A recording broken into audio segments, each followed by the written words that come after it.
আপনারা ইতোমধ্যে অবগত রয়েছেন যে ৫ ব্যাংক একীভূতকরণ প্রক্রিয়া প্রায় শেষ এবং এই ৫টি ব্যাংক মিলে একটি বড় ইসলামী ধারার ব্যাংক গঠিত হচ্ছে, যার নাম হলো ইউনাইটেড ইসলামী ব্যাংক।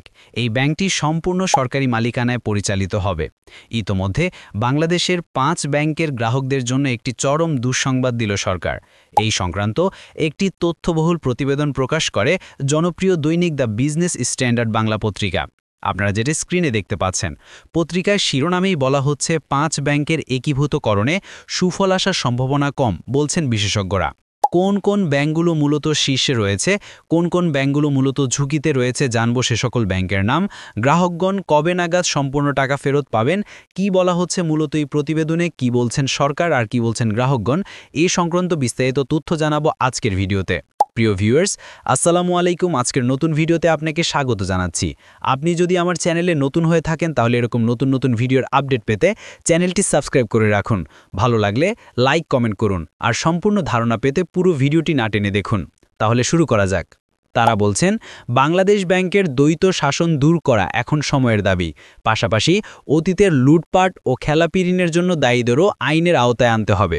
৫টি ব্যাংক একীভূত করে ইউনাইটেড ইসলামী ব্যাংক গঠনের উদ্যোগ ভালো কোনো ফল বয়ে আনবে না বলে মন্তব্য করেছেন ব্যাংক খাতের গবেষক ও নীতি নির্ধারকরা।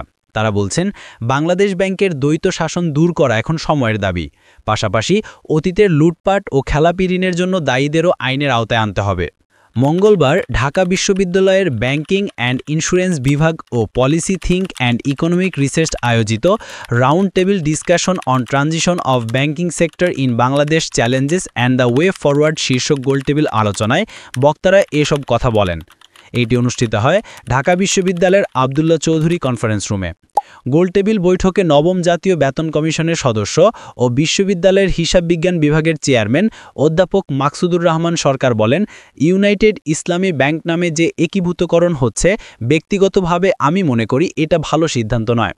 সময় বলে দেবে, তবে এই একীভূতকরণ নিঃসন্দেহে আরেকটি বিডিবিএল তৈরি করবে। তিনি বলেন, আপনারা নিশ্চয়ই মনে রেখেছেন বাংলাদেশ শিল্প ব্যাংক ও বাংলাদেশ শিল্পঋণ সংস্থাকে একীভূত করে বাংলাদেশ ডেভেলপমেন্ট ব্যাংক লিমিটেড গঠন করা হয়েছিল। আমার আশঙ্কা হচ্ছে এই ইউনাইটেড ইসলামী ব্যাংকও কয়েক বছরের মধ্যে দেশের জন্য আরেকটি বোঝায় পরিণত হবে। এর পেছনে অনেক কারণ আছে, যেমন বেসিক ব্যাংক যখন বিউরোক্র্যাটদের অধীনে ছিল তখন এটি দেশের অন্যতম সেরা ব্যাংক ছিল, কিন্তু রাজনৈতিক প্রভাবের অধীনে আসার পরেই তা আইসিইউতে চলে যায়, যোগ করেন তিনি। সরকারি অর্থ ব্যবহার করে বেসরকারি ব্যাংকগুলোকে বেইল আউট বা উদ্ধার উদ্যোগের সমালোচনা করেছেন বাংলাদেশ ইনস্টিটিউট অফ ব্যাংকিং ম্যানেজমেন্টের সাবেক মহাপরিচালক ডক্টর তৌফিক আহমেদ চৌধুরী।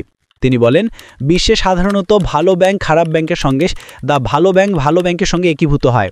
সব জায়গায় একটি নির্দিষ্ট ব্যাংকিং নীতি মেনে চলা হয়, কিন্তু বাংলাদেশে দেখা যাচ্ছে সরকারি অর্থ ব্যবহার করে বেসরকারি ব্যাংকগুলোকে বেইল আউট বা উদ্ধার করা হচ্ছে। এটা কোনোভাবেই সঠিক নীতি নয়। ব্যাংকগুলোকে নিজেদের আর্থিক অবস্থা নিজেদেরই ঠিক করতে হবে, এটাই স্বাভাবিক প্রক্রিয়া। ডক্টর তৌফিক আহমদ আরও বলেন, সরকারি অর্থ দিয়ে বেসরকারি ব্যাংক উন্নয়ন বা ক্ষতিগ্রস্ত ব্যাংকগুলোকে টিকিয়ে রাখা ভুল নীতি। ব্যাংকিং খাতে প্রতিযোগিতা স্বাধীনভাবে চলতে দিতে হবে।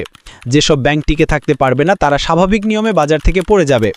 প্রত্যেক ব্যাংকে 1 বছর বা 1.5 বছরের মধ্যে নিজেদের আর্থিক অবস্থার উন্নতি করতে হবে।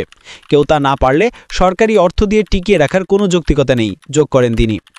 ইকোনমিক রিপোর্টার্স ফোরামের সভাপতি দৌলত আক্তার মালা বলেন, আমাদের দেশের মুদ্রানীতি দীর্ঘদিন ধরে রাজনৈতিকভাবে প্রভাবিত।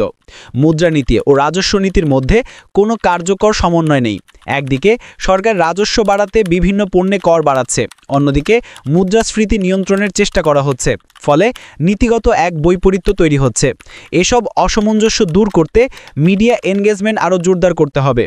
ফার্স্ট সিকিউরিটি ইসলামী ব্যাংকের চেয়ারম্যান মোহাম্মদ আব্দুল মান্নান বলেন, একীভূত এই 5টি ব্যাংকের 425 থানার মধ্যে 300 থানায় কোনো শাখা নেই, অর্থাৎ সার্ভিস ডেলিভারি দেওয়া হচ্ছে যেখানে শুধু বিত্তশালী জনগোষ্ঠী বাস করেন বা যেখানে ডিপোজিট ও ইনভেস্টমেন্টের সুযোগ বেশি।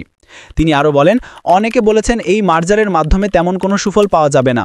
অতীতে যে কারণগুলোতে সরকারি প্রতিষ্ঠানগুলো ব্যর্থ হয়েছে সেসব জায়গায় আমাদেরকে এবার বিশেষভাবে সমাধান করতে হবে। আলোচনায় আরও বক্তব্য রাখেন বাংলাদেশ ব্যাংকের ডেপুটি গভর্নর ডক্টর মোহাম্মদ কবির আহমদ, গভর্নরের উপদেষ্টা ও নির্বাহী পরিচালক আহসানুল্লাহ, ব্র্যাক ব্যাংকের ভাইস চেয়ারপারসন ফারুক মঈনুদ্দিন এবং সিটিজেন্স ব্যাংকের উপব্যবস্থাপনা পরিচালক মোহাম্মদ আব্দুল লাতিফ প্রমুখ। এই ছিল বিষয়বস্তু, আসলে বিষয়টি বুঝতে পেরেছেন। আর আজকের ভিডিওটি এ পর্যন্তই। আশা করি ভিডিওটি আপনাদের ভালো লেগেছে। ভিডিওটি ভালো লাগলে লাইক আর কমেন্ট করতে ভুলবেন না। দেখা হবে অন্য কোনো ভিডিওতে, সে পর্যন্ত সবাই ভালো থাকবেন। ধন্যবাদ।